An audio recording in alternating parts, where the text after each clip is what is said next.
Welcome to Pindar Poetry. We hope you learned something new.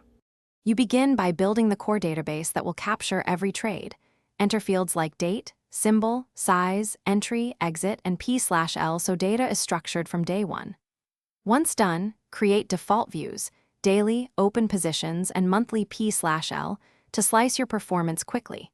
Make sure to add a reusable template for new trades containing a brief trade plan, risk checklist, and pre-placed formulas. This makes data entry fast and enforces discipline, which is why you'll actually keep the log updated. Now automate the heavy lifting. Add formulas for profit percent, risk to reward, and realized versus unrealized P/L, so numbers are immediate and consistent. Once the math is automatic, use multi-select tags like setup, emotion, market, and strategy to categorize trades for qualitative review. Tagging lets you filter patterns quickly. Make sure to link this trade database to a portfolio dashboard where roll-ups aggregate monthly returns and drawdown charts. Because visual summaries finish by scheduling consistent reviews. You should run a quick weekly check and a deeper monthly review capturing lessons, recurring mistakes, and concrete action items.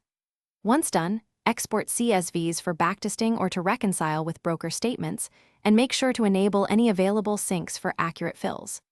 If values don't match, first verify time zones, decimal precision, and copy-paste errors. That single troubleshooting step solves most discrepancies and keeps your journal trustworthy, so you can improve trade after trade. Thanks for watching. Consider subscribing if we helped you.